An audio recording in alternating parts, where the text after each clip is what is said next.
मुल्क हमारा है, फैसले भी हम करेंगे। बाहर से बैठकर कोई फैसला नहीं होगा। हमारे सियासतदान अमेरिका के पिट्ठू हैं। ये अमरीकियों से मुलाकातें करते हैं, उनसे मदद की भीख मांगते हैं। हम खुददार कौम हैं। खुददारी तब आएगी जब डू मोर कहने वाले अमेरिका को एब्सोल्युटली नॉट कहेंगे। अमेरिका ने दुनिया भर में अपनी मर्जी की हुकूमतें बनवाई। 75 साल से पाकिस्तान को अपने इशारों पर नचा रहा है। ये हुकूमत पाकिस्तान की नहीं बल्कि इंपोर्टेड हुकूमत है। अमेरिका क्या समझता है खुद को, क्या हम गुलाम हैं? ये वो चंद जुमले हैं जिसने खान साहब को शोहरत की बुलंदी पर पहुंचा दिया। इन्हीं जुमलों ने मेड इन पाकिस्तान चे गुवेरा और नेल्सन मंडेला को जन्म दिया। पाकिस्तान की तूलो अर्ज में एक बार फिर इस तासुर ने तकवीयत पकड़ी है।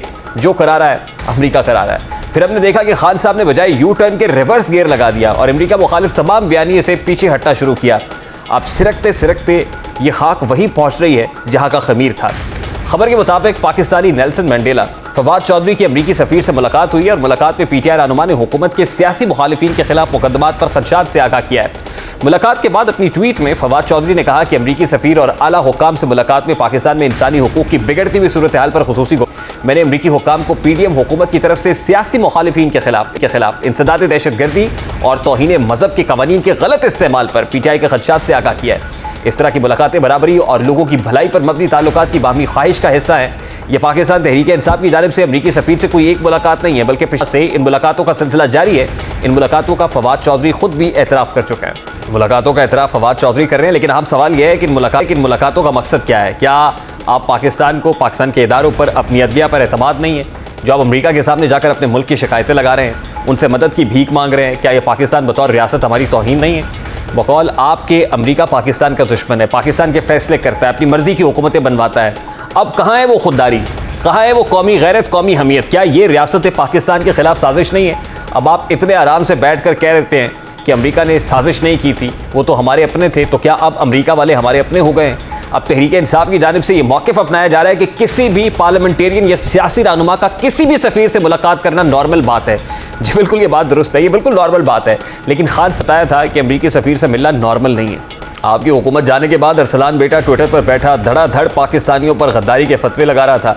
आपने अपनी हुकूमत को भी इंपोर्टेड हुकूमत का नाम दिया। जब हम लोग चीख चीख कर कह रहे थे कि खुदा का वास्ता अपनी अना के लिए हमारी फॉरेन पॉलिसी का जनाजा न निकालें, लेकिन तब हम भी गद्दार थे, हमारे पर भी अमेरिका से पैसे पकड़ने का इल्ज़ाम लगता था। तब आप लोगों ने ऐसा माहौल बना दिया कि महसूस होता था कि वतन अजीज़ में पाकिस्तानी कम अमरीकी ज़्यादा बसते हैं। लेकिन आज जब खुद पर पड़ी है तो बजाय अदालतों में पेश होकर जवाब देने के आप अमरीका से इंसाफ मांगने पहुँच गए हैं। तो खान साहब, सवाल ये है कि क्या आप इंसाफ की बजाय इम्पोर्टेड इंसाफ चाहते हैं? इसी पर बात करेंगे। इस वक्त पाकिस्तान तहरीक इंसाफ के रहनुमा हसन खावर साहब ने भी ज्वाइन किया है। अस्सलाम वालेकुम हसन खावर साहब, बहुत बहुत शुक्रिया आपके वक्त के लिए। अपनी हुकूमत में आप उस वक्त की अपोजिशन पर जब वो अमरीकी सफारत खाने के लोगों से मिलते थे तो आप कहते थे ये साजिश कर रहे हैं। आज आपके लोग, आप खुद अमरीकी सफारत खाने के लोगों से मुलाकातें कर रहे हैं तो Khawaja Asif one said and I quote, कोई शर्म होती है, कोई हया होती है? देखें तो मैं आपको एक बात बताऊं, हमने तो कभी किसी मुल्क के सफारत खाने से मिलने पर तनकीद नहीं की। इस मसले के ऊपर हमारा मौक़िफ़ बड़ा क्लियर रहा है। 21वीं सदी का दौर है। पाकिस्तान जो है पूरी दुनिया से कट कटा के तने तनहा नहीं रह सकता। सिर्फ और सिर्फ इमरान खान का मौक़िफ़ ये है कि हमारी जो फॉरेन पॉलिसी है, हमारे जो सिफारती ताल्लुकात हैं, वो बराबरी के बुनियाद पे होंगे। फैसले वो होंगे पाकिस्तान, फैसले वो होंगे जो पाकिस्तान के इंटरेस्ट में है। किसी और की जंग नहीं लड़ी जाएगी, किसी और की जंग के लिए बड़ा सादा सा सवाल है सर। फिर आज अमेरिका कौन होता है कि आप अपने ऊपर होने वाले जुल्म सितम अमेरिका को बताएं जाके कि पीडीएम सरकार ने ये कर दिया मुल्क में, आज मुल्क की अदालतें ये कर रही हैं, मुल्क की इस्टेब्लिशमेंट ये कर रही है, आप जाके सारा कुछ अमेरिकी सफारत खाने के लोगों को बताएं। Who is America sir?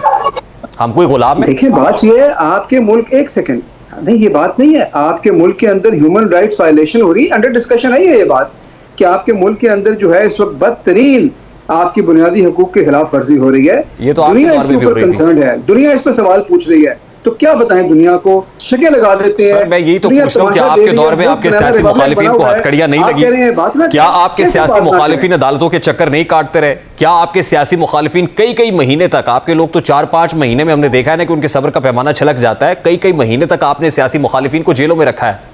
क्या उस वक्त जब अमरीकी सफारत खाने के लोगों से मिल रहे थे वो जस्टिफाइड था? आज आप तनकीद करें, उस वक्त जस्टिफाइड था? फिर आप करप्शन के केसेस को मिला रहे हैं इस चीज से कि 4 मुजाहिरीन बाहर आए, और आप उन पे दहशतगर्दी की शिकें लगा दें। सर तोशाखाना केस इसका क्या कोई है? कंपैरिजन बनता है? आप मुझे बताएं। असाद खान साहब, मुझे बहुत अच्छा लग रहा है, आज आप बड़ी खूबसूरत बातें कर रहे हैं। क्या मरियम औरंगजेब के ऊपर 780 नहीं लगी?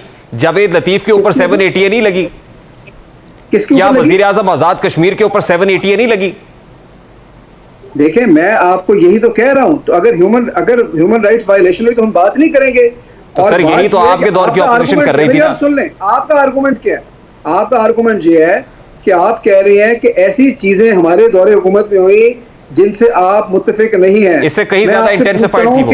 मैं आपसे, मेरे इस बात कंप्लीट करने देना रेहान। मैं आपसे पूछ रहा हूं, क्या आपका आर्गुमेंट ये है कि two wrongs make a right? नहीं, ये पाकिस्तान तहरीक इंसाफ के लोगों का आर्गुमेंट होता है। मैं ये कह रहा हूं कि अगर आप ये साबित कर भी देंगे कि हमारे दौर में एक ऐसी चीज हुई है जो गलत है, शायद मैं उससे मुत्तफिक नहीं होऊंगा, तो वो एक अपनी जगह मामला है। लेकिन इसको यूज करके अगर आप ये कहेंगे कि इस मुल्क को बनाना रिपब्लिक बना दें, तो ये बात भी गलत है। सर ये आपने बिल्कुल बड़ी खूबसूरत बात की है। यही तो बात है, जब आपसे हम ये कहते हैं कि इमरान खान साहब अदालतों में क्यों पेश नहीं होते, तो आप ये कहते हैं देखिए साबिक वजीर आजम नवाज शरीफ भी तो लंदन बैठे हुए, वो अदालत क्यों नहीं आते हैं? जब आपसे आपके केसेस की बात होती है तो आप कहते हैं कि उनसे पूछें, उन्होंने नहीं किया। पूछे ना, आपसे किसी केस के ऊपर बात करते हैं, आप ये कहते हैं नहीं शहबाज शरीफ ने रिलीफ नहीं दिया, नैब तरमीम नहीं की। आपके लोग ऐसी तो नहीं। रेहान जी, रेहान, आपने मेरे से ये सवाल ही नहीं किया। आप आउट ऑफ कॉन्टेक्स्ट क्वेश्चन पूछ रहे हैं। आप पूछे इमरान खान साहब क्यों प्रेजेंट नहीं हुए? मिजाज है ना सर, पाकिस्तान तहरीक इंसाफ के लोगों का एक मिजाज है, वो कहते हैं जी कि ये हमने किया तो उन्होंने नहीं किया था। ये हमारी पार्टी का मौकफ नहीं है। हाँ, कंपैरिजन हम जरूर ड्रॉ करेंगे।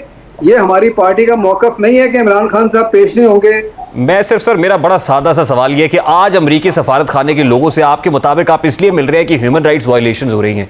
क्या आपके दौर में ह्यूमन राइट्स वायलेशंस नहीं हो रही थी? हम इसलिए मिले हैं कि हमारी जो पार्टी है वो पाकिस्तान की सबसे बड़ी पार्टी है। इमरान खान साहब जो है वो प्राइम मिनिस्टर इन वेटिंग है। हम तमाम दुनिया से अपने ताल्लुकात रखना चाहते हैं। हमने उनको बताना है कि पाकिस्तान अलग नहीं रह सकता, लेकिन जब इमरान खान साहब वज़ीर आज़म बनेंगे इंशाल्लाह तो फॉरेन पॉलिसी होगी इक्वालिटी की बुनियाद के ऊपर। लेकिन क्या हम इसलिए मिले? नहीं, इसलिए नहीं मिले। हम तो सबसे मिलते हैं और मिलना चाहिए। लेकिन हसन साहब, आपके पास जिस वक्त आप एम्पावर्ड थे, आपके पास हुकूमत थी, जितना नुकसान खारजा महाज के ऊपर आप पहुंचा सकते थे आपने तो पहुंचाया है। आप ये कह रहे हैं कि बताएं कैसे? सर अमेरिका के साथ हमारे ताल्लुकात खराब नहीं हुए। अब मुझे खुलकर अगर मैं बात करूंगा तो फिर सुन लीजिएगा सर। कैसे? ओहो, चलिए मेरा ट्रम्प के इलेक्शन में आपके अपने फॉरेन ऑफिस ने कैंपेन नहीं की?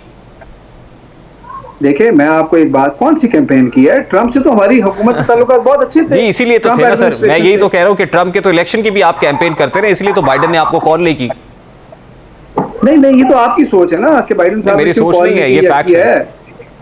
नहीं, कहाँ लिखा है? मुझे बता तो दें, कहीं रिपोर्ट हुआ है? जी, पूरी दुनिया में रिपोर्ट हुआ है सर। जाने ना जाने, गोली ना जाने, बात तो सारा जाने हमारे। देखें, ये बात ठीक है कि हमारे जो ताल्लुकात थे ट्रंप एडमिनिस्ट्रेशन से वो बहुत अच्छे थे, बाइडेन से नहीं। उसके बाद भी ताल्लुकात चलते रहे हैं। लेकिन ये कहना कि ताल्लुकात को नुकसान पहुंचा है, अब कौन सा वो ऐसा हमारे लिए अमेरिका या कोई और मुल्क कर रहा है जो उस वक्त नहीं कर रहा था? आज अमेरिका इतना अच्छा क्यों हो गया? उस वक्त जो अमेरिका बहुत खराब था कि जिस वक्त आप साइफर लहरा रहे थे और उस वक्त डोनाल्ड लू जो है वो बहुत आपकी आंखों में खटकता था, आज वो अच्छा कैसे हो गया? देखें, साइफर हकीकत है। आपके ख्याल में साइफर झूठ है? क्या समझे साइफर? मैं तो नहीं कह रहा, ये तो आपके अपने चेयरमैन कह रहे हैं। नेशनल सिक्योरिटी कमेटी ने एंडोर्स किया था जी, मैंने तो नहीं देखा। मुझे ये बताइएगा कि अब अगर इलेक्शंस नहीं होते तो क्या स्टांस होगा? पीटीआई क्या करने जा रही? जेल भरने जा रही? देखिए, जेल तहरीक भी है और अदलिया से उम्मीद भी है, क्योंकि इस वक्त आइन के अंदर बड़ा वाज़ेह लिखा है कि 90 दिन से एक दिन भी आगे जाने की गुंजाइश नहीं है। अगर आइन की सबवर्जन होगी तो आइन के मुहाफिज अदलिया है, इसलिए हम अदलिया में गए भी हैं। हाई कोर्ट की डायरेक्शन भी है जिसको खुल्लम खुल्ला उसकी हुकूमतुल्ली हो रही है। यानी आप ये कह रहे हैं कि सूबों के अंदर इलेक्शंस हो जाए, अभी सरे 10 वफाक के अंदर हुकूमत जब भी होते हैं इलेक्शंस, जो टाइम है उसके मुताबिक हो, सूबों के अंदर इलेक्शंस हो जाए पहले। आप ये कहते हैं अलग अलग भी हो तो आपको कबूल है? आइन कहता है ना, मैं तो नहीं कह रहा। आप ही का मुतालबा था ना कि जो मरकज में हुकूमत है वो भी डिसॉल्व हो, असेंबली और इलेक्शंस हो जाए वहां पर। मैं तो ये पूछ रहा हूं। नहीं, मेरी बात सुन, ये हमारी ख्वाहिश जरूर थी और हमारे ख्याल में होना भी ये चाहिए था। लेकिन अगर हुकूमत नहीं करना चाहती तो वो लीगली चाहे तो इनकार कर सकते हैं, क्योंकि वफाक में उनकी। ठीक, तो फिर आप ये चाहेंगे कि सूबों में हो जाए? लेकिन सूबों के इलेक्शन तो करवाने पड़ेंगे ना।